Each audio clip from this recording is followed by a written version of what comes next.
The train groaned, a beast of steam and iron, sighing its last breath into the biting prairie wind. Elara clutched the handle of her worn leather bag, the knuckles of her free hand white where she gripped the thin fabric of her coat. This was it, terminus, the end of a line, the end of a life, and the supposed beginning of another. She scanned the dusty platform, a collection of rough-hewn planks that seemed to float on a sea of mud and withered grass. There were few people, and those who were there stared with a flat, unwelcoming curiosity. They knew who she was, the mail-order bride. The advertisement had been spare, clinical. Widower with young son seeks a wife. Must be of strong constitution and good character. Sober habits essential. Passage provided. It had seemed a lifeline then, a desperate escape from the suffocating disgrace of a city that had cast her out. Now, under the vast empty sky, it felt like a sentence. Her eyes found him instantly. He stood apart from the others, leaning against a support post for the station's overhang. He matched the brief description she'd received in a single terse letter. Tall, broad in the shoulder, but there was a harshness to him the letter had omitted. His face was a map of hardship, carved by sun and wind and something deeper, something that pulled at the corners of his mouth and resided in the shadows beneath his brow. A faded scar, pale as a riverbed in winter, cut a line from his temple to his jaw. He did not smile. He did not move. He simply watched her, his gaze as heavy and unyielding as the land itself. A cold dread, colder than the wind, washed over Elara. This was a mistake. A terrible, life-altering mistake. She could see her reflection in the grimy station window. A pale, haunted face. She looked like a ghost already. This man was not a sanctuary. He was a fortress, and his walls were too high. She couldn't do it. She couldn't trade one prison for another, even one with an open sky. Her resolve hardened. She would take what little money she had left and buy a ticket back. Back east or south, or anywhere but here. She took a half step back towards the ticket office, her heel crunching on the gravel. The man, Silas, pushed himself off the post, a silent acknowledgment of her intent to flee. But before he could move further, a small figure darted from behind him. A boy, no older than 7, with his father's dark hair and a serious, unchildlike face. He stopped directly in front of Elara, blocking her path. He stared up at her, his eyes wide and dark and filled with a solemnity that broke her heart. He didn't plead, not in the way a child might. He stated a fact. "If you leave town," he said, his voice small but clear against the wind, "Papa will cry." Elara froze, her hand arrested in its retreat. She looked from the boy to the man. Silas had stopped, his expression unchanged, yet she thought she saw a flicker of something in his eyes, a deep, ancient pain the boy had just laid bare. Crying seemed an impossible act for a man made of such granite. The very idea was so incongruous, so profoundly sad, that it tethered her to the spot. The boy did not move. He just stood there, a small, brave sentinel guarding his father's silent heart. The train whistle blew a long, mournful blast, a final call. It was now or never. To leave was to run again. To stay was to step into a life of unknown hardship, with a silent, scarred man and a boy who spoke of tears that were never shed. She looked down at the child, Thomas. She saw the frayed edge of his collar, the careful patch on the knee of his trousers. She saw the hope in his gaze, a hope so fragile it felt like a sin to break it. Slowly, deliberately, she lowered her bag, letting it rest on the dusty planks. She gave the boy the smallest of nods. His expression didn't change, but he took a step back, allowing her to pass. The path to the wagon was clear. The journey from the town of redemption to the homestead was made in a silence as vast and profound as the landscape itself. Elara sat on the hard plank of the wagon seat, Thomas a small, warm presence between her and his father. Silas handled the team of 2 sturdy draft horses with an economy of motion, his hands sure and capable on the leather reins. He did not speak. His eyes were fixed on the horizon, constantly scanning the rolling, dun-colored hills and the pale, bruised sky. The wind was a constant companion, whipping strands of hair from Elara's tightly pinned bun and pressing the cold of her coat deep into her bones. It carried the scent of dust and pine and the coming of winter. She learned more in that silent ride than 100 letters could have told her. She learned that this was a man accustomed to solitude, a man who communicated with the land and his animals in a language that required no words. She saw the way his shoulders, though broad, carried a weight that was more than just physical labor. She saw the way Thomas would occasionally lean his head against his father's arm for a moment, a fleeting gesture of reassurance that Silas would accept without acknowledgement before the boys straightened up again. They were a self-contained unit, an island of 2, and she was the stranger washed up on their shore. After nearly 2 hours, Silas turned the wagon off the main track and onto a barely there path that wound its way into a shallow valley, protected on one side by a high, rocky bluff. Nestled near a stand of hardy pines was the homestead. It was not a house, but a cabin, built of thick, hand-hewn logs, chinked with mud and moss. A stone chimney rose from one end, a thin ribbon of smoke curling from its top, a sign that someone, a neighbor, Silas himself, earlier, had prepared for their arrival. It was stark, isolated, a testament to pure survival. There was a small, sturdy barn, a fenced corral, and a series of other rough outbuildings. It was a place built to withstand the elements, not to offer comfort. When the wagon stopped, Silas simply wrapped the reins and climbed down. He didn't offer Elara a hand. He went to the back of the wagon to unhitch a sack of flour and a crate of tinned goods. Elara slid down from her seat, her legs stiff. Thomas hopped down after her and went to stand by the cabin door, waiting. She took her bag and followed him, her boots sinking into the soft earth. The air here was cleaner, sharper, the silence deeper. The front door was a single thick plank of wood with a simple latch. It opened into one large room. A cast-iron stove stood against the far wall, its warmth a welcome blessing. A large, scarred wooden table with 2 benches stood in the center. To the left was a sleeping area, with a large bed built into the wall and a smaller cot beside it. To the right was a hearth, dark and cold, and a couple of crude armchairs. Everything was scrupulously clean, but achingly bare. There were no curtains on the 2 small windows, no rug on the floor, no pictures on the walls. It was a shelter, not a home. And everywhere, Elara could feel the presence of a ghost. The specter of the woman who had come before, the woman who had borne the boy and shared the bed and died in this unforgiving place. It was in the very neatness of the shelves, the way a worn rocking chair sat empty by the cold hearth. Silas entered behind her, placing the flour sack on a counter near the stove. He didn't look at her. "There's a room," he said, his voice a low rumble. He gestured with his chin toward a narrow door she hadn't noticed beside the hearth. "It's yours." He turned and left, his footsteps heavy on the porch boards. Thomas looked up at her. "It was the storage room," he said, offering the information like a gift. "Papa cleared it out." Elara walked to the door and pushed it open. It was small, barely large enough for the narrow bed, and a small crate stood on its end to serve as a table. A single high window looked out onto the pine forest. It was cold and smelled of sawdust and disuse, but it was hers. A space of her own in this vast, silent world. She set her bag down on the bed. It was a start.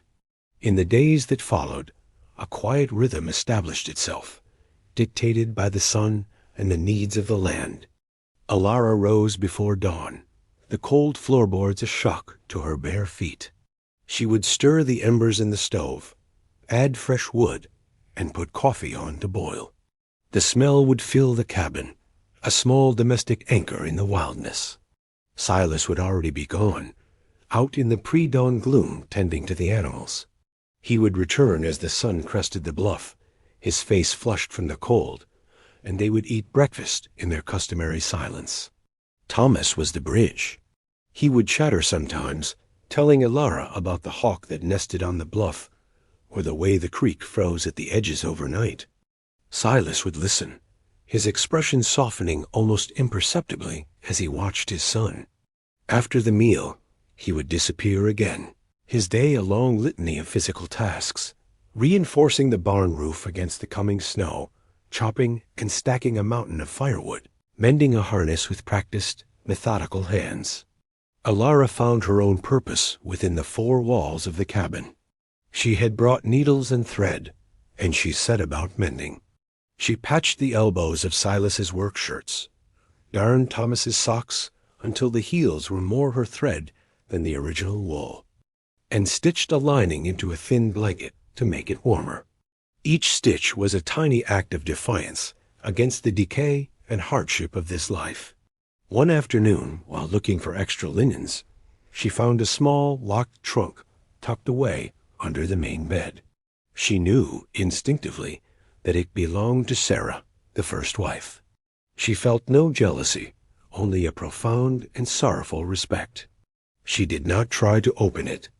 Instead, she gently pulled it out, wiped the dust from its lid, and pushed it into a corner of her own small room, a gesture of safekeeping, of honoring a past that was not hers, but was inextricably part of this home. Silas noticed. He said nothing, but that evening, when he came in for supper, he left a small, neatly folded deerskin on the floor by her door. It was for a rug, to warm the cold floorboards. It was his way of saying thank you.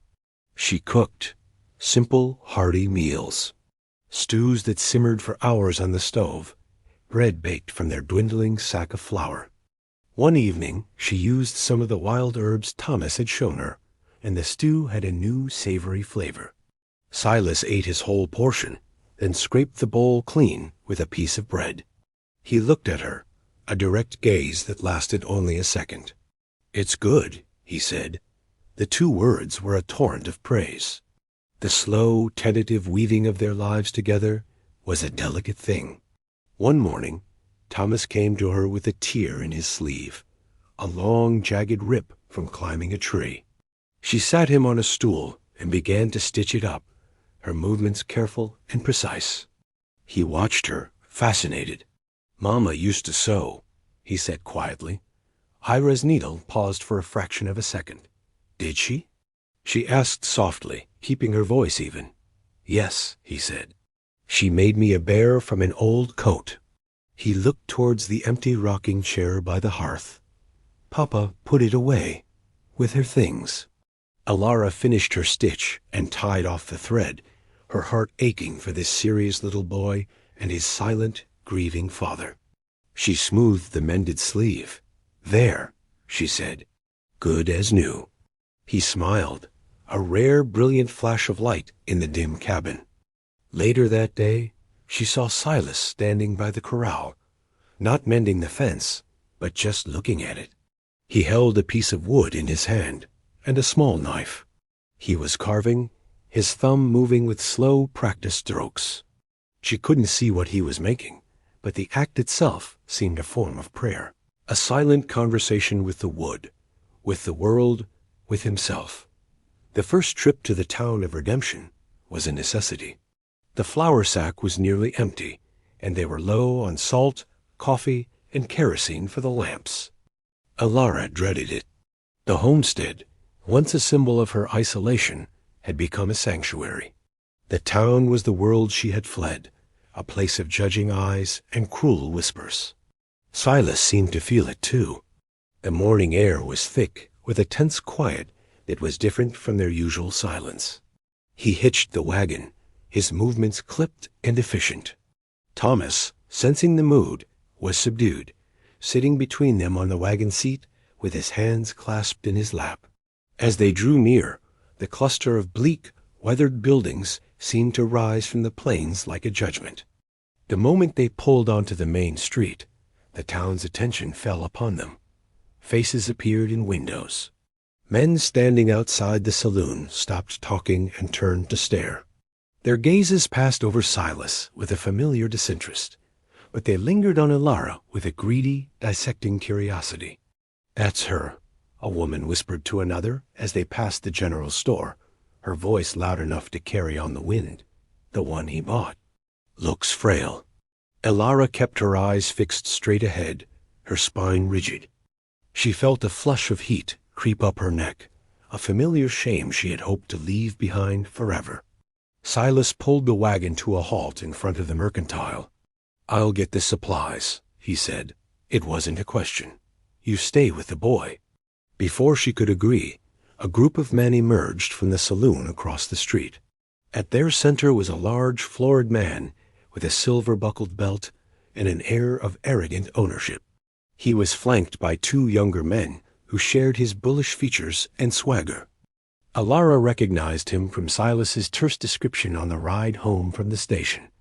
Henderson, the cattle baron who owned most of the land in the county. Henderson's eyes swept over the wagon and settled on Elara like a physical touch.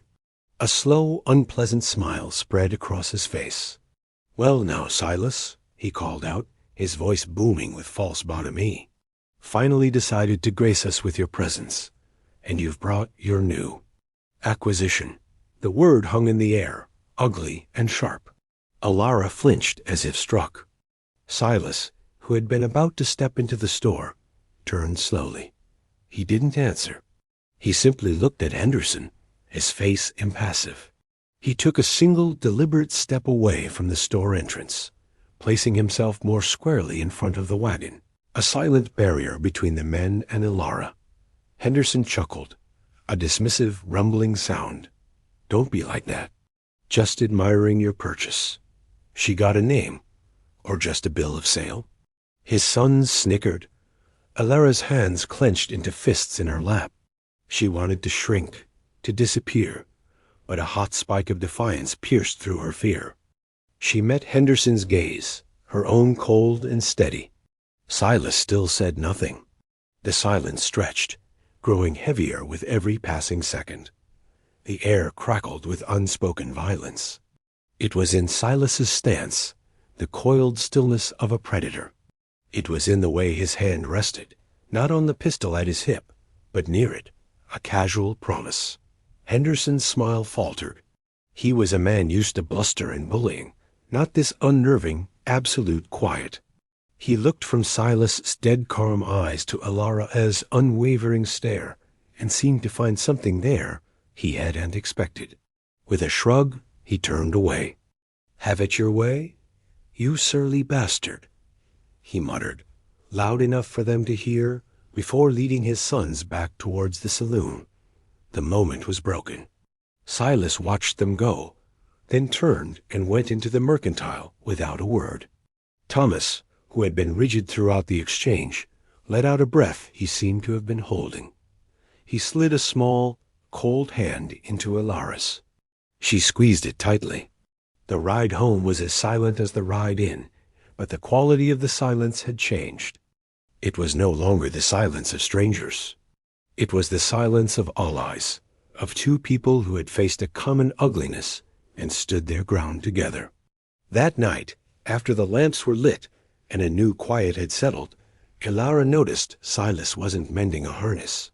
He was sharpening his axe, the rhythmic scrape of steel on stone, a grim and steady heartbeat in the small cabin. A deep winter descended upon the high plains, burying the world in a shroud of white. The wind howled around the corners of the cabin, a mournful, hungry sound that seemed to want to claw its way inside. For days on end, they were snowbound, the three of them confined to the single room. The world shrunk to the space between their four walls. The forced proximity was a crucible. The silence, once a buffer, was now charged with an unspoken intimacy. They moved around each other in a careful dance, acutely aware of every breath, every small movement. The cabin, which had begun to feel like a sanctuary, now felt like a cage. Silas spent hours by the window, staring out at the swirling snow, his posture rigid. Elara knew he was worried about the livestock in the barn, about the dwindling woodpile, about the sheer oppressive weight of the storm. She kept the fire in the stove roaring, a constant battle against the encroaching cold. She read to Thomas from the one book she'd brought, a worn copy of Fables, her voice a low murmur against the shriek of the wind. One night, the storm reached its peak. The cabin groaned under the assault of the wind, and the snow beat against the small windows like handfuls of gravel. Sleep was impossible. Elara lay in her small room, listening, when a sound from the main room cut through the gale. A cry, soft, choked, and full of pain. It was not Thomas. It was Silas. She sat bolt upright, her heart pounding. She had never heard him make a sound of vulnerability. She crept to her door and opened it a crack. In the faint, flickering light from the banked stove, she could see him sitting on the edge of his bed, his head in his hands. His broad shoulders were shaking. He was in the grip of a nightmare, or a memory just as cruel. She didn't know what to do. To go to him felt like an intrusion, a violation of the formidable privacy he guarded so fiercely. But to do nothing felt like a betrayal. As she stood, paralyzed by indecision, another cry tore from him, the name a raw wound in the darkness. Sarah. Elara's breath caught in her throat. The ghost had a name. The grief was not a phantom. It was a living, breathing thing that haunted him in the darkest hours. She pushed her door open wider, the faint creak of the hinge loud in the charged air.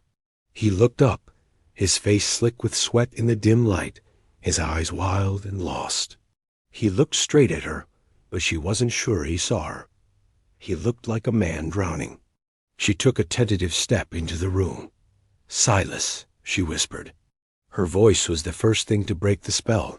His focus sharpened. The wildness receded, replaced by a shuddered, profound shame. He turned his face away, running a hand over it as if to wipe the memory away. He didn't speak. Elara walked to the stove, her bare feet cold on the floorboards. She picked up the kettle and poured water into a tin mug, her hands trembling slightly. She walked over and held it out to him. He stared at the mug, then at her hand, then finally his eyes met hers. He took it from her, his rough fingers brushing against hers. He drank the water in long, slow swallows. The silence returned, but it was different now. It was a shared secret, a moment of exposed grief. She had seen behind the wall, and she had not run. She had brought him water. She turned and went back to her room, closing the door softly behind her. She did not sleep for a long time. The next morning, the storm had broken. The world was silent, pristine, and blindingly white. When she emerged from her room, there was a small object sitting on the crate beside her door. It was a bird, carved from a piece of pine, its wings half spread as if in mid-flight. The details were simple but perfect. It was rough to the touch, still smelling faintly of the forest. It was not for Thomas. It was for her. The thaw came slowly, then all at once. The monolithic drifts of snow began to shrink, weeping meltwater into the hungry earth. The creek, which had been frozen solid, began to murmur and then to roar, a riot of sound in the quiet valley. The air grew soft, carrying the scent of wet soil and the promise of new life. With the changing of the season, something inside Elara began to unfreeze as well. The oppressive weight of the winter, and of her own past, seemed to lighten. One morning, sifting through the last of their supplies from town, she found a small, forgotten tin. Inside were seeds. Radish, lettuce, hardy beans. They were old, but they were a possibility. An idea took root in her mind, as tenacious as the seeds themselves. A garden. It seemed a foolish, hopeful thing in this harsh land, but she wanted to make something grow. She wanted to put down roots, literally and figuratively. She took the tin and went outside. Silas was in the corral, reshoeing one of the horses, the rhythmic clang of his hammer echoing in the clear air. She approached him, holding out the tin. "I found these," she said, her voice uncertain. "I thought, perhaps here?" She gestured to a patch of sun-drenched ground near the south-facing wall of the cabin. It was the warmest, most protected spot. He stopped his work, wiping sweat from his brow with the back of his arm. He looked at the tin of seeds, then at the patch of ground, then at her. His face was unreadable. She expected him to refuse, to tell her it was a waste of time, that the ground was too rocky, the growing season too short. He was a practical man, and this was an act of faith. He looked at her face, at the quiet determination in her eyes. He gave a single, curt nod. "Ground is hard," he said, "needs turning." It was not a dismissal. It was a statement of fact, an acknowledgment of the work required. It was permission. The next day, he spent the entire morning, not on his own endless list of chores, but on her garden. He took a pickaxe and a shovel and broke the rocky, unforgiving soil. He hauled away stones, his back straining with the effort. He worked the earth until it was dark and loose, ready for planting. He did not speak of it, but the action was a conversation. It was the loudest thing he had ever said to her. Elara and Thomas planted the seeds together. She showed the boy how to make the furrows, how to space the tiny seeds, how to cover them gently with soil. His small hands, usually smudged with dirt from play, were now purposeful.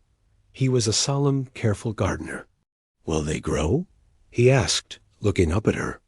"I hope so," Elara said, and she meant it for more than just the seeds. As they worked, she was aware of Silas watching them from the barn doorway. He wasn't hovering. He was simply observing, a silent guardian of their small, hopeful endeavor. A few days later, Elara woke to the sound of a post being driven into the ground.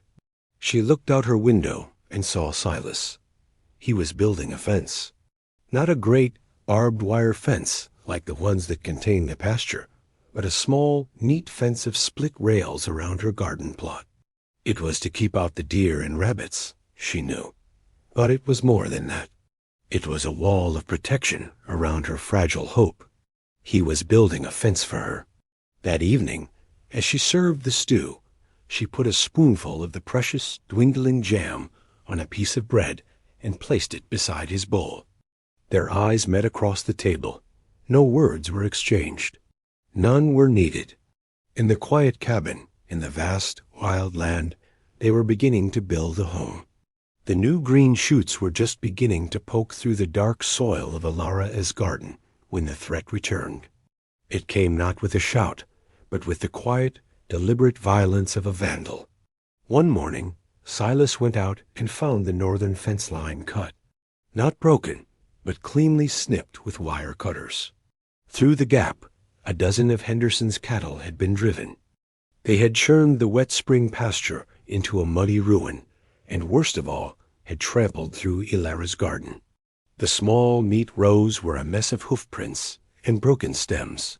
The little fence Silas had built was smashed to pieces. Elara stood on the porch, her heart a cold, hard knot in her chest. All that work, all that hope, crushed. She looked at Silas. He stood over the ruined garden, his hands clenched into fists at his sides. He bent down and picked up a piece of the broken rail fence, his knuckles white. A cold, quiet fury emanated from him. It was more frightening than any shouting rage. It was the fury of a patient man pushed too far. "Stay here," he said, his voice dangerously low. "Keep Thomas inside." He didn't wait for a reply. He strode to the barn, saddled his horse with swift, angry movements, and rode out, not towards town, but straight across the valley towards Henderson's sprawling ranch. Elara watched him go until he was just a speck against the hills. She took Thomas, whose face was pale with confusion and fear, inside the cabin and closed the door. The confrontation at the Bar H Ranch was brief and devoid of civility. Silas rode straight up to the main house and dismounted before Henderson or his sons could emerge. Henderson came out onto his wide porch, a smug look on his face. "Lost something, Silas?" He drawled. "Your fence was down," Silas said, his voice flat and even. "Your cattle were on my land." "Accidents happen," Henderson said with a shrug. "That's rough country out there. Hard to keep a good fence." He leaned against a porch post, the picture of unconcern. "Of course, a man with as little as you have can't afford too many accidents. It's a hard life.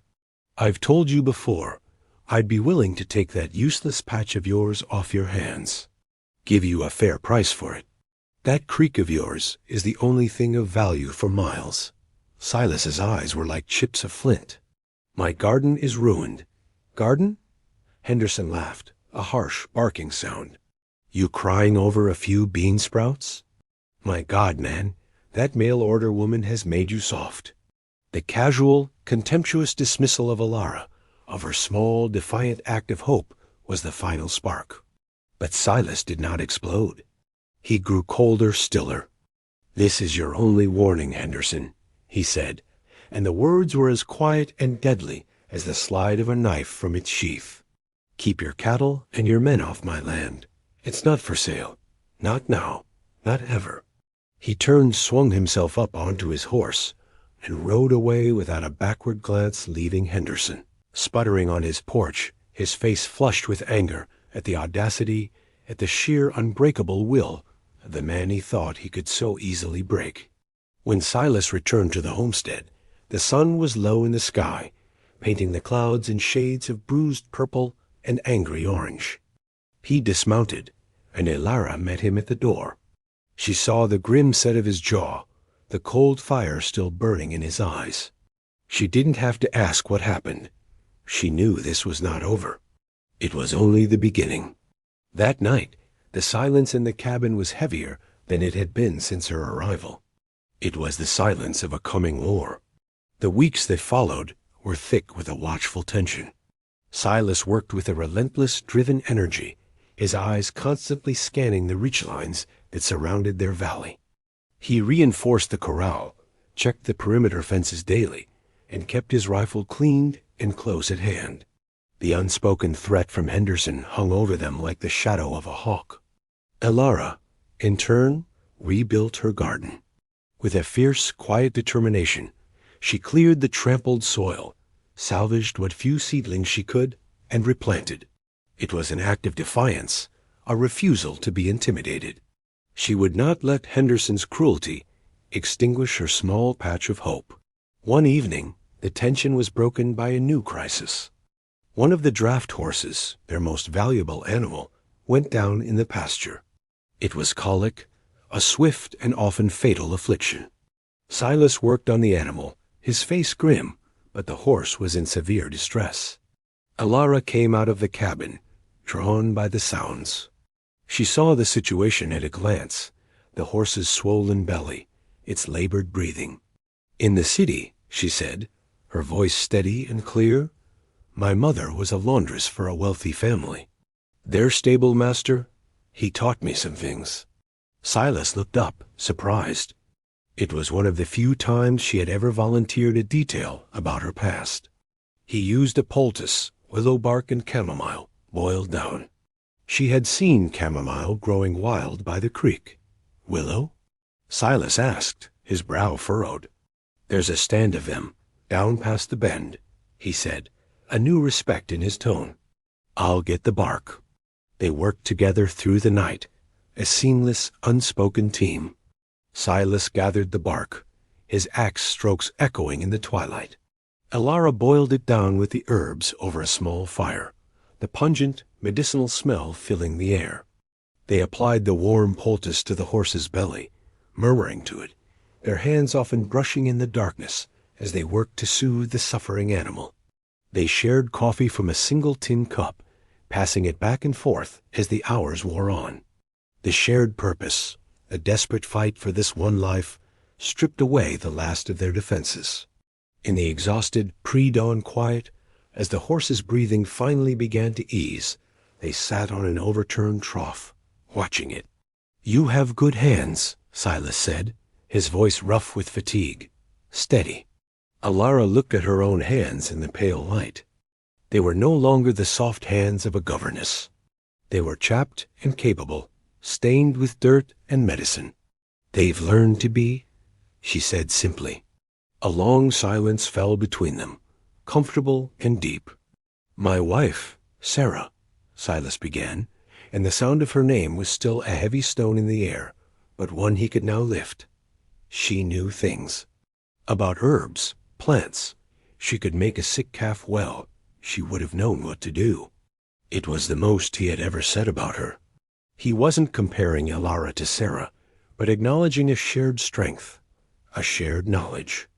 He was bridging the past and the present, allowing them to exist in the same space. Elara simply nodded, accepting the confidence, understanding the weight of it. As the first rays of sun touched the top of the bluff, the horse, weak but alive, struggled to its feet. They had saved it. Silas stood up, his tall frame silhouetted against the dawn. He looked at Elara, and for the first time, she saw not just a stoic protector or a grieving widower, but the man himself, vulnerable and grateful. "Thank you," he said. And in that moment, the homestead felt truly like home, defended not just by fences and fury, but by shared work and mutual care. The mail rider came only once a month, a thin, wizened man on a scrawny mule who treated the journey to their remote valley as a personal penance. He rarely had anything for them, but this time he did. He handed Silas a single folded letter before turning his mule around and disappearing back the way he came. Silas looked at the envelope. The postmark was from the eastern city Elara had fled. The handwriting on the front was delicate and feminine. He walked into the cabin and held it out to her. "For you," he said. Elara's heart stopped. She stared at the letter as if it were a coiled snake. She knew the handwriting. It was from her younger sister, Catherine. For a moment, she didn't want to touch it, terrified of what news it might contain, what ghosts it might resurrect. She took it with a trembling hand. Silas, seeing the look on her face, turned and walked out of the cabin, leaving his coffee unfinished on the table. He went to the far side of the barn, ostensibly to check a harness, but she knew he was giving her the gift of privacy. She sat at the table, her hands shaking so badly she could barely break the seal. She unfolded the thin pages. Catherine's words were a torrent of frantic love and fear. "Dearest Elara," it began, "I pray this letter finds you, confines you well. I have been half mad with worry. A man came to the house, a private investigator. He was asking for you, Elara. He was hired by Mr. Ashford. The name was a brand on her soul. Mr. Ashford, her former employer. The man whose house had been a gilded cage. The man whose advances she had spurned. The man who, in his rage and wounded pride, had systematically destroyed her reputation, leaving her with no choice but to vanish. He knows you went west," the letter continued. "He said Mr. Ashford considers you his property, that you stole something from him when you left. He is a man obsessed, Elara. He will not stop. You must be careful. Please be careful." She finished the letter, the paper crinkling in her white-knuckled grip. The sanctuary she had found here, the fragile peace she had built, it was all an illusion. The evil from her past was reaching for her, its shadow stretching all the way across the continent. She put her head down on the table and let out a single dry sob. She did not know how long she sat there. When she looked up, it was evening. The lamps were lit. Silas was sitting in his chair by the stove, watching her. Thomas was asleep on his cot. He hadn't asked. He had just waited. "He's looking for me," she said, her voice a dead, hollow thing. She didn't need to explain who he was. The pain in her voice was explanation enough. She found herself telling him, not everything, but enough for him to understand. The story came out in broken pieces, a narrative of quiet corners and locked doors, of a rich man's entitlement and a young woman's refusal. She spoke of the lies he had spread, the way doors had been closed to her, the suffocating feeling of being hunted in her own city. When she finished, the only sound was the crackle of the fire. Silas's face was like stone, but his hands, resting on the wooden arms of his chair, were clenched so tightly the knuckles were bone-white. He understood being wronged. He understood having something precious threatened by the greed of others. He looked at her, his gaze direct and unwavering. "This is your home now," he said, the words simple, declarative, and absolute. "He won't find you here." It was not a platitude. It was a vow, a promise made by a man who did not make promises lightly. It was the sound of a fortress gate closing, not to imprison her, but to protect her. The attack came on a moonless night. The first warning was not a sound, but a smell, the acrid scent of kerosene on the wind. Silas was out of his bed in an instant, moving with a silent, deadly grace.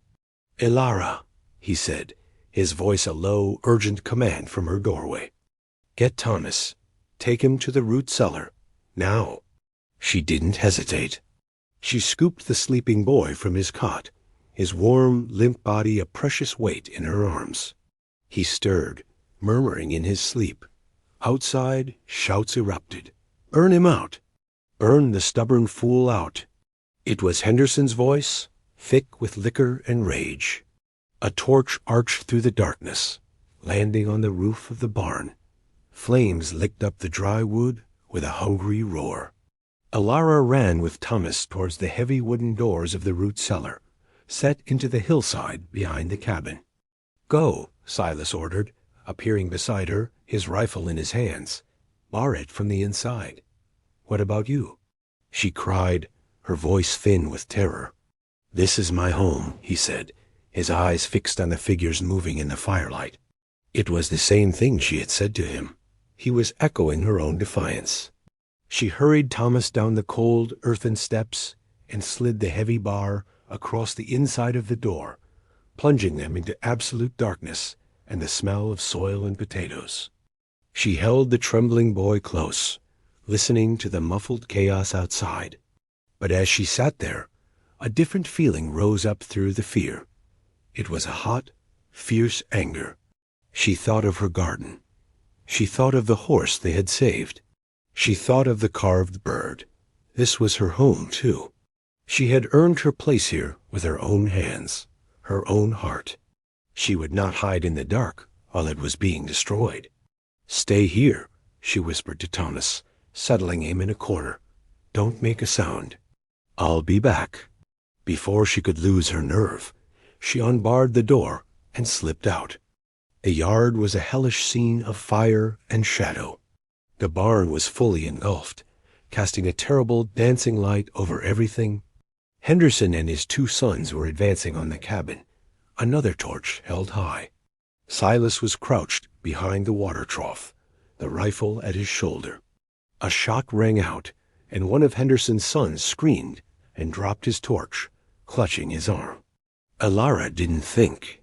She ran to the cabin porch, her eyes scanning for a weapon. Her hand closed around the heavy iron poker from the hearth. It was cold and solid in her grip. "I told you to stay put," Silas yelled, not looking at her, his attention focused on the attackers. "She's not a thing to claim." Elara screamed into the night, her voice raw with all the fury she had suppressed for years. It was for Mr. Ashford, for Henderson, for every man who had ever looked at a woman and seen only an object. Henderson, startled by her appearance, turned towards her. "Get back in the house, you stupid." He never finished the sentence. Silas fired again. The shot was not aimed at Henderson, but at the torch in his hand. It exploded in a shower of sparks and flaming oil, and Henderson staggered back, beating at his smoldering sleeve. In that moment of distraction, Silas moved, a dark shape flowing from behind the trough. The confrontation was not a prolonged gunfight. It was swift, brutal, and personal. It was the violence of a man defending his last patch of earth. When it was over, Henderson and his sons were retreating into the darkness, one of them supported by the other, leaving the burning barn behind them as a monument to their failure. Silas stood in the center of the yard, leaning heavily on his rifle. He had a dark stain spreading across his side. The fire in the barn raged against the black sky, a funeral pyre for their past life of quiet fear. It consumed the structure, but it could not touch the cabin. It could not touch them. Elara ran to Silas, the iron poker forgotten in her hand. He swayed as she reached him, his face pale in the flickering firelight. "It's just a graze," he grunted, but his breath was shallow, and his hand came away from his side slick with blood. "Help me inside," she said, her voice leaving no room for argument. She put his arm over her shoulders, taking his weight, and half-dragged, half-walked him into the cabin. The battle was over, but the next one, the quiet one, had just begun. She eased him into a chair by the table. Her hands, which had trembled holding her sister's letter, were now perfectly steady. The trauma of her past had not broken her. It had tempered her. She knew the face of violence, and she would not flinch from its aftermath. She lit 2 more lamps, flooding the room with light. She fetched the basin, clean water, and the box of medical supplies, bandages, carbolic acid, and a needle and thread. She worked with a focused intensity, cutting away the bloody fabric of his shirt. The bullet had torn a shallow but ragged furrow along his ribs. It was deep enough to be dangerous, shallow enough to be a miracle. As she cleaned the wound, he watched her, his expression a mixture of pain and something she had never seen before, raw, unguarded wonder. He had seen her run out with the poker, had heard her cry of defiance. He had seen the resilient survivor she truly was. They did not speak. The only sounds were the crackle of the distant fire, the hiss of the acid on the wound, and their own soft breathing. It was the most profound conversation they had ever had. When the wound was clean, she threaded the needle. "This will hurt," she said softly. "I know," he rasped. He gripped the arms of the chair as she began to stitch the torn flesh back together, her movements precise and sure. Just as she was tying the final knot, the cabin door creaked open. Thomas stood on the threshold, his small face streaked with tears and dirt, his eyes wide with terror. He looked at the blood, at his father's pale face, at Elara leaning over him with a needle. He took a hesitant step inside, then another. He ran the last few feet, not to his father, but to both of them. He threw his small arms around Elara's waist, burying his face in her skirt, while his other hand reached out to touch Silas's arm. Silas, despite the pain, reached down and laid his hand over his son's. Elara put her free hand on the boy's head, her fingers tangling in his dark hair. There, in the warm lamplight, with the smell of blood and smoke in the air, and the ruins of the barn burning outside, they held on to each other, the 3 of them. A broken, battered, and fiercely loyal unit. They were a family, not by law or by blood, but by fire and by choice. The threat had been met, the ground had been held. They had won their peace, and in the quiet, aching aftermath, they were finally home. Months passed. The seasons turned. The angry red of the fire that consumed the barn gave way to the deep, placid green of a high country summer. The blackened footprint of the old structure was slowly being reclaimed by grass and wildflowers. Silas, with Elara's help, had built a new, smaller barn, its fresh-cut pine glowing golden in the sun. His wound had healed, leaving behind a puckered silver scar on his side, another mark on the map of his life. But this one, she knew, was a mark of victory, not loss. The quiet between them had transformed. It was no longer a space of caution or grief, but a shared peace, as comfortable and familiar as the worn wooden table where they took their meals. Silas still worked from dawn to dusk, but his shoulders seemed lighter.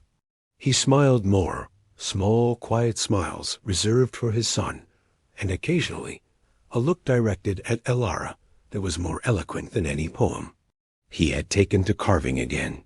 In the evenings, he would sit on the porch, and the small figures that emerged from the wood were no longer just for Thomas.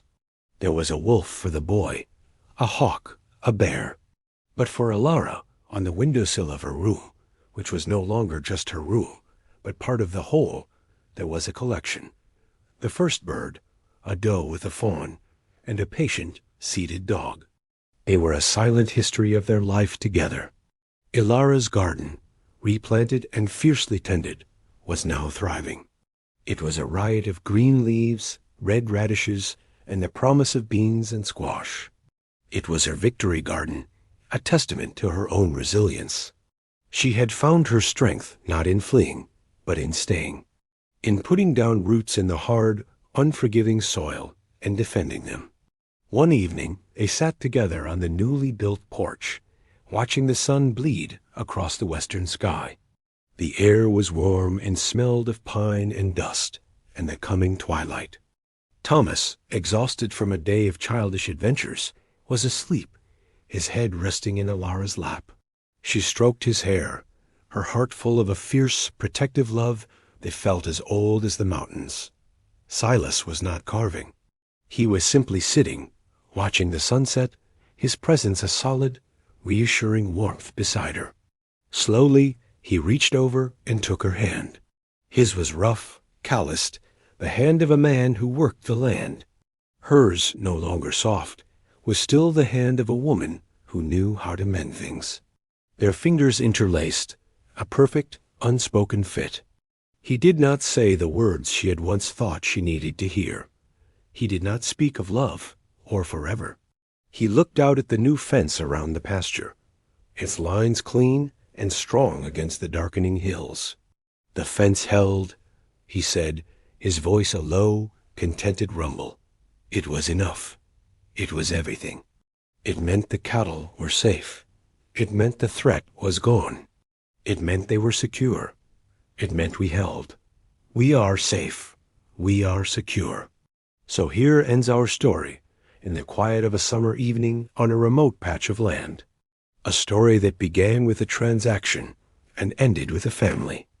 A story of a woman who was bought but could not be owned, and a man who learned that the strongest walls are not the ones you build around your heart, but the ones you build to protect the hearts of others.